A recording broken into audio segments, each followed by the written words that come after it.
Join me in today's video as we talk about the best Apex Legends console settings that you should be using if you want to improve and have the upper hand against every other player. Be sure to sit back, relax, and without further ado guys, let's go!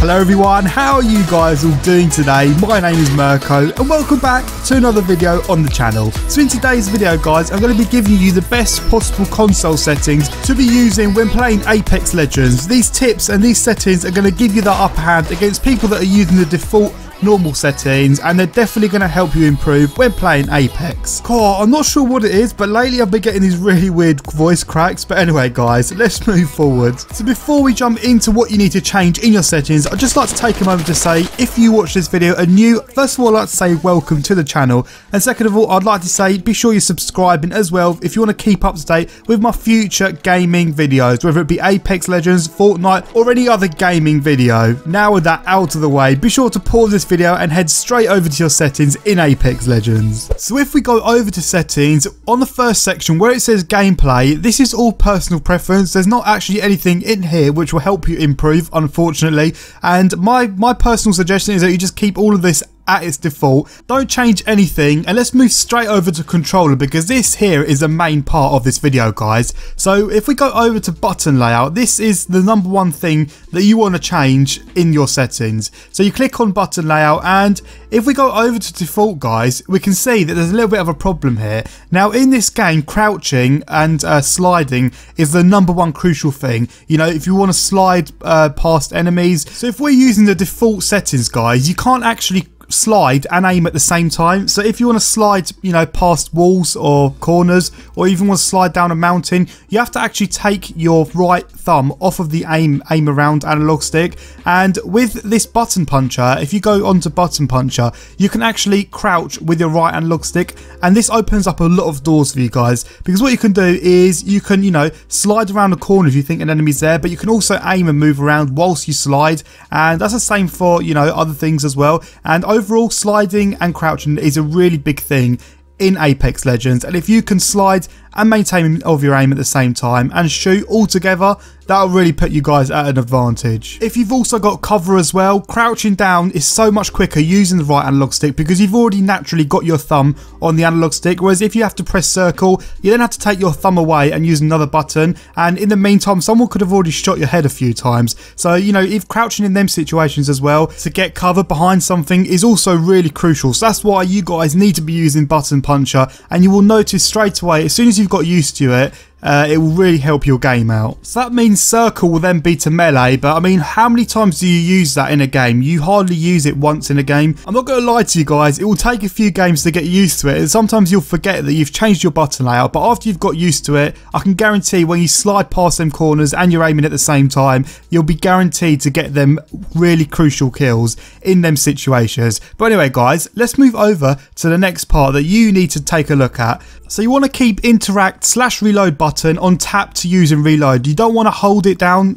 So if you were to, for example, go over to hold to use, that will just take longer. So you want to make sure you got that on its default, which should be tap to use and reload. Don't touch the crouch button, don't touch the aim button. But the next thing we're going to look at is sensitivity. Now sensitivity, not just with this game, but loads of other games, has always been a really crucial part to how well you play. And there is no best sensitivity. I'm sure you guys have heard it elsewhere, and it's 100% correct. The only best sensitivity is the one that suits you personally. You know, there could be the best player that has a certain sensitivity, but you might not play well with it. You might need a slightly lower one. So what I recommend doing, if you're not sure what sensitivity you should be using, I would start off with a 4 that's close to the halfway mark. And if you find yourself that you're missing your shots, you know, and your aim is actually not doing so great, I would suggest lowering that. Now, you don't really need a high sensitivity in this game. There's not a lot of close range engagements for you to, you know, sort of turn on people. And I always think a low sensitivity is better because a lower sensitivity equals better accuracy.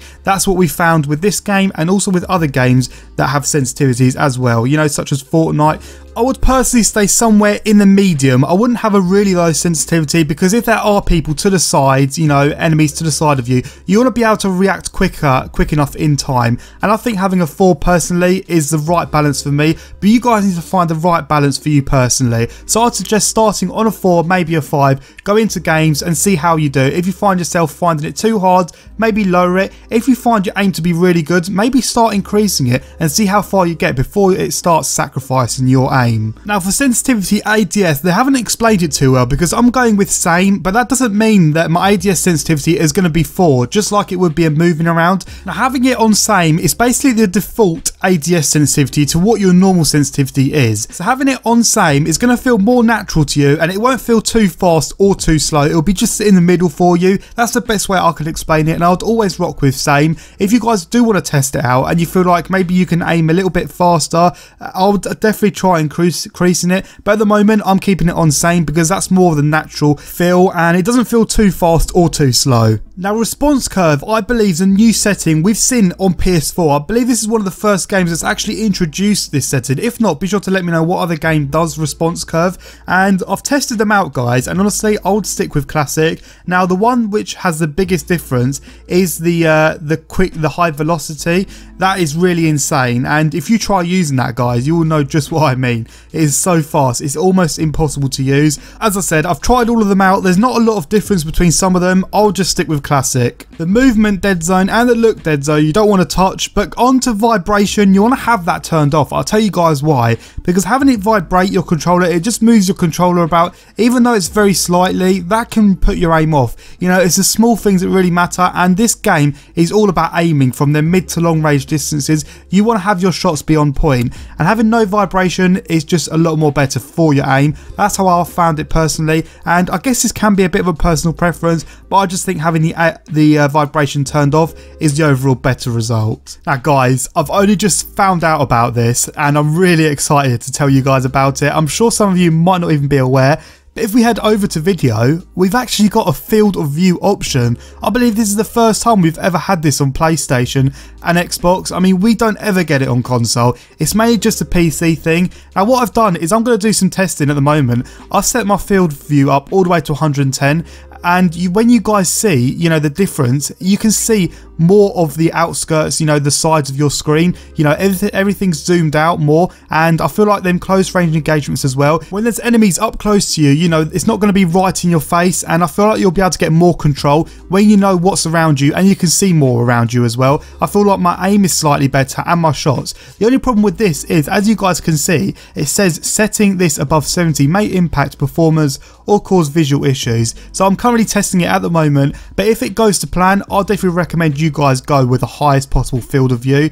And if you're finding it a bit tricky, lower it slightly. I mean, I think having, you know, that whole zoomed out feeling and being able to see more around your screen is always an advantage. You might be able to pick enemies off from a distance that you wouldn't normally see if you were zoomed in. And if this goes to plan, you know, I'll definitely stick with this. I definitely recommend you guys give it a go. If it's nothing wrong, there's no issues, definitely stick with it guys, because having a long field of view is always an amazing feature. So there we go guys, we have covered all of the settings that you need to be changing in Apex Legends, and I'll guarantee if you do all of the things I've said, you will really improve as a player. And it takes time guys, be patient and you will get used to it eventually, and once you've got used to it, it is worth it in the end. So anyway guys, I'm going to wrap this video up here. I just want to say I've really been enjoying playing Apex Legends. I'm going to be bringing you guys loads of tips videos and also discussion videos based around this game, so be sure you subscribe so you don't miss any of that. Thank you all for watching this video, and I'll catch all of you guys out in another one. Take care guys.